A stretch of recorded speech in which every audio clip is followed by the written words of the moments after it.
ధర్మము అన్న మాటని అర్థం చేసుకోవడము అంటే భగవంతుడు ఎలా చెప్పాడో అలా జీవించడానికే ధార్మికమైన జీవితము అంటారు.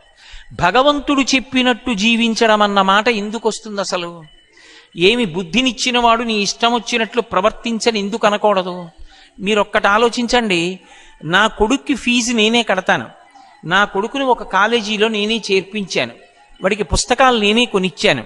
కానీ వాడికి 100 రూపాయలు జేబులో పెట్టి, ఒరే నువ్వు కాలేజీ నుంచి వచ్చేటప్పుడు ఎప్పుడైనా ఇబ్బంది ఏర్పడితే, హఠాత్తుగా నీకు ఏ బస్సు దొరకకపోతే ఏం బెంగ పెట్టుకోకు, 100 రూపాయలు ఇచ్చి ఆటోలో వచ్చి, లేదా నువ్వు పట్టుకెళ్ళినటువంటి క్యారేజీలో అన్నం తింటూ ఉండగా గిన్నె నీ చేయి తగిలి కింద పడిపోతే ఆకలితో ఉండకు, ఓ 20 రూపాయలు పెట్టి నీకు కావలసింది ఏదైనా తిను, పండో ఫలమో కొనుక్కుని అని నేను 100 రూపాయలు ఇచ్చాను. 100 రూపాయలు వాడికి ఇచ్చినప్పుడు ఆ 100 రూపాయలు వాడు ఎలా ఖర్చు పెట్టాలో కూడా నేను చెప్పాను. ఒకవేళ నేను చెప్పినట్టు వాడు ఖర్చు పెట్టకపోయి ఉండవచ్చు, కానీ అది వాడు చేసింది మాత్రం ధార్మికమైన పద్ధతిలోనే, అది ఎక్కడ చెడు పని కొరకు కాదు అని నేను అనుకున్నాను అనుకోండి, అప్పుడు నేను వాడిని తప్పు పట్టను. నేను చెప్పిన పనులే కాకుండా వాడు హఠాత్తుగా కాలేజీకి వెళ్ళినప్పుడు మంచి పుస్తకం, ఇది మీరందరూ చదవవలసిన పుస్తకం అని తీసుకొచ్చి అక్కడ పెట్టారు, అందరూ కొనేసుకోవడంలో తెచ్చిన పుస్తకాలు అయిపోతున్నాయి. ఆ పుస్తకం 100 రూపాయలు, మళ్ళీ పుస్తకాలు ఇంకో నెల పోయాక వస్తాయన్నారు. 100 రూపాయలు పెట్టి నా కొడుకు ఆ పుస్తకం కొనేసుకున్నాడు. ఇప్పుడు నా కొడుకు తప్పు చేశాడా ఒప్పు చేశాడా అంటే ఆ పుస్తకంలో ఏది ఉన్నది అది వాడు ఎందుకు చదవాలనుకుంటున్నాడన్న దాన్ని బట్టి నేను నిర్ణయిస్తాను. నేను చెప్పనిది కొనేశాడని కొట్టేను వాడిని.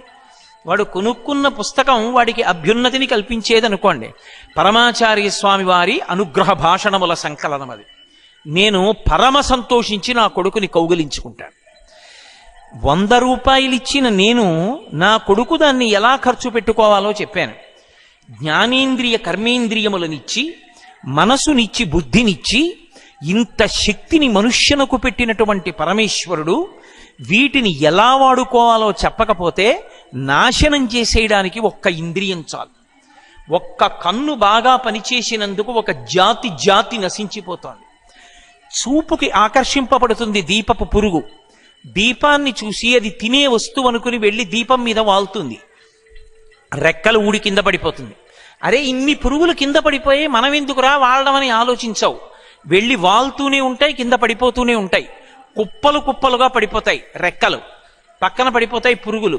తెల్లవారి లేచి కాకులు బల్లులు తినేస్తాయి. కన్ను బాగా పనిచేసినంత మాత్రం చేత ఒక జాతి అంతా నశిస్తోంది. చెవి లౌల్యమును పొంది ఉన్న కారణం చేత ఒక జాతి మొత్తం పోతోంది. లేడికి పాట వినడం అంటే ఇష్టం. అది లతా మంగేష్కర్ పాడిందా, ఎంఎస్ సుబ్బలక్ష్మి గారు పాడారా, దానికి అనవసరం. పాట వింటే చాలు. వేటగాడు చెట్టు మీద కూర్చుని కింద వలపన్ని చెట్టు మించి పాట పాడతాడు. పిచ్చిలేడి పైకి చూస్తూ పాట వినపడుతున్న దిశగా చెవి పెట్టి పరిగెత్తుకొస్తుంది. కింద ఉన్నటువంటి వలలో కాళ్ళు పడి కింద పడుతుంది. కింద పడడం ఏమిటి, కాళ్ళకి బలం ఉంటే లేచి పారిపోతుందని చెట్టు దిగి వచ్చినటువంటి వేటగాడు మొట్టమొదట దొంగ పెట్టి దాన్ని కాళ్ళ మీద కొట్టి కాళ్ళు విరిచేస్తాడు. ఇక ఆ లేడి పరిగెత్తలేదు. ఆ తర్వాత దాన్ని ఏం చేస్తాడన్నది నేను చెప్పక్కర్లేదు. కేవలం చెవికి లౌల్యం ఉంటే ఒక జాతి నశించిపోతోంది, నాలుకకి లౌల్యం ఉంటే ఒక జాతి పోతోంది. చాప కడుపు నిండా ఉన్నా సరే, చాప నీటి అడుగు భాగం నుంచి వెళ్ళిపోతుంటే ఒక చిన్న సూదిని ఉంచి దానికి ఎర పెట్టి వానపావుని కోసి ముక్క తొడిగి పైన పేకబెత్తం పెట్టి కర్రకి తాడు కట్టి లోపలకు వదులుతాడు చాపని పట్టేవాడు. అలా వెళ్ళిపోతున్న చాప కడుపు నిండుగా ఉన్నా ఒక్కసారి ఎర్రని కొరికి రుచి చూద్దామని కొరుకుతుంది. లోపల ఉన్న సూది అంగిట్లో గుచ్చుకుంటుంది. ఆ పైనున్న పేకబెత్తం నీటిలో ములుగుతుంది. చాప పడిందని గుర్తు ఎరిగి ఇలా అంటాడు. ఆ త్రాటితో పాటుగా చాప వచ్చి గట్టు మీద పడిపోతుంది. నీటిలోంచి బయట పడగానే కొట్టుకుంటుంటే దాని నోట్లోంచి ఆ సూది తీసేసి బుట్టలో పడేస్తాడు. కడుపు నిండుగా ఉన్నా కూడా ఒకసారి ఎర్రని కొరకాలనేటటువంటి భ్రాంతితో రసేంద్రియమునందు లౌల్యమును పొందినటువంటి చాపల జాతి అంతా అప్పటి నుంచి ఇప్పటి వరకు అలా నశించిపోతూనే ఉంది. ఇక వాసన చేత భ్రమించి వాసన చేత లౌల్యమును పొంది నశించిపోతున్నటువంటి జాతి ఒకటి ఉంది. తుమ్మెద ఉంటుంది, అది పద్మంలో ఉండేటటువంటి మకరందం తాగడానికి వెడుతుంది.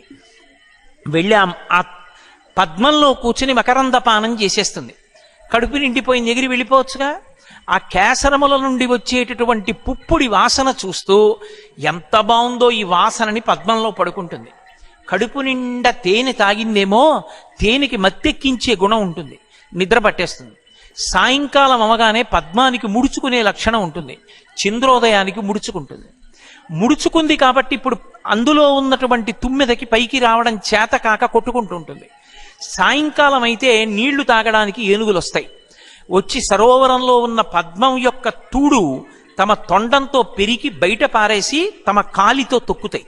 తొక్కినప్పుడు లోపల ఉన్నటువంటి తుమ్మెద ఏనుగు యొక్క పాద తాకిడికి మరణిస్తుంది. అంటే కేవలముగా వాసనాలౌల్యము చేత పద్మంలో పడుకుందామనుకునేటటువంటి తుమ్మెదల జాతి అంతా కూడా ముక్కు యొక్క తన్మాత్ర అయినటువంటి వాసనయందు లౌల్యమున్న కారణం చేత నశించిపోతోంది. ఏనుగుకి స్పర్శేంద్రియమునందు లౌల్యం. ఆడ ఏనుగు కనపడితే ఒకసారి ఇలా రాసుకోకపోతే అది ఉండలేదు. అందుకే పెద్ద గొయ్యి తవ్వి పుచ్చుకర్రలు పరిచి దాని మీద గడ్డి వేసి ఒక ఆడ ఏనుగు బొమ్మ పెడతారు మట్టితో చేసి. ఆడ ఏనుగు కనపడగానే దాన్ని ఒరుసుకుందామని వచ్చి ఒక్కసారి ఆ ఆడ ఏనుగుకి తన చర్మాన్ని ఇలా ఇలా రుద్దుతుంది. ఆ ఊగడంలో బరువుకి కర్రలు విరిగి గోతిలో పడిపోతుంది. ఇక దానికి ఆహారం పెట్టరు, నీళ్ళు ఇవ్వరు. అది శుష్కించిపోయి నీరస పడిపోతే ఆ పిచ్చి 4 చెరుకు కర్రలు పెట్టినటువంటి వ్యక్తి ఆ అంకుశాన్ని చేత్తో పట్టుకుని కుంభస్థలం మీద పొడుస్తుంటే తలలోంచి వచ్చిన పోటుకి భయపడిపోయి ఆ అంకుశం చూసినా మావటిని చూసినా భయపడిపోయి ఇంత పెద్ద ప్రాణి అతను ఏం చెప్తే చేస్తుంది. అంకుశం అంటే ఎంత భయం అంటే దాని ముందరి 2 కాళ్ల ముందు అంకుశాన్ని పెట్టి మామటి పక్కన కూర్చుంటాడు. తొండం ఇలా ఊపుతుంది, కాళ్ళు వెనక్కి ఆడిస్తుంది తప్ప ముందరి కాలు ఎత్తి మాత్రం అంకుశం మించి బయటికి వెయ్యదు. బయటికి వేస్తే అది పెట్టి తలలో పొడుస్తాడని భయం. తను కేవలం వేరొక ఏనుక్కి శరీరాన్ని రుద్దుకోవాలన్న కోరికకి స్పర్శేంద్రియ లౌల్యానికి ఏనుగు నశించిపోయింది. ఏనుగుల జాతి అంతా నశించిపోతోంది. 5 ఇంద్రియాలు బలంగా ఉన్నటువంటి మనిషి ఏ శాస్త్రము ప్రమాణంగా లేకపోతే ఉరే నువ్వు పాడైపోతావురా వాటిని ఇలా వాడుకోని చెప్పేవాడు లేకపోతే ఈ 5 ఇంద్రియములను పట్టుకుని మనస్సు లాగేస్తే ఎంత పతనమైపోతాడో, ఎక్కడికి వెళ్ళిపోతాడో, చిట్ట చివరికి ఎలా పాడైపోతాడో, ఎన్ని కోట్ల జన్మలు మళ్ళీ తిరియక్కుగా మారిపోతాడోనని పరమ కరుణామూర్తి అయినటువంటి పరమేశ్వరుడు వేదాన్ని ప్రమాణంగా ఇచ్చాడు. ఇచ్చి ఆచారకాండాన్ని నిర్ణయం చేశాడు. ఒరే నాయనా, మీరు మీకు ఇచ్చిన ఇంద్రియాల్ని ఇలా వాడుకోండి, ఇంద్రియముల యొక్క ఉద్ధతిని ఇలా తగ్గించుకోండి. అందుకే ధర్మము అన్న మాటకు అర్థం ఏమిటంటే కామము అర్థము ఈ రెండిటినీ కూడా, ఈ 2 పొటమరించకుండా ఉండవు. ఈ 2 ప్రతి మనుష్యుని యందు పొటమరించి తీరుతాయి.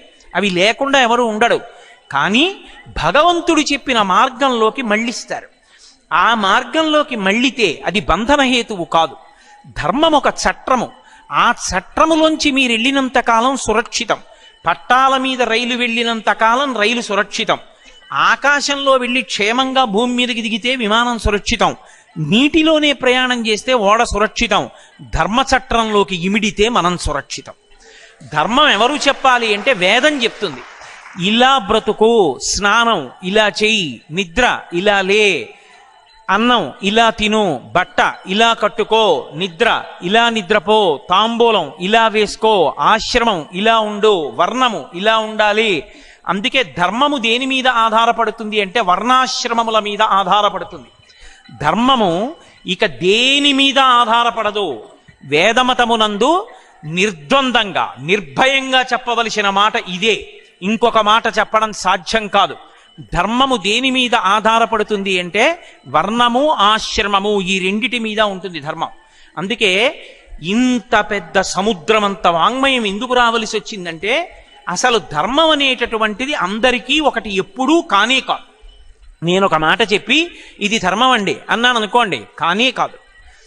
నేను ఇక్కడ కూర్చుంటే నాకు ధర్మం ఉంటుంది. ఈ వేదిక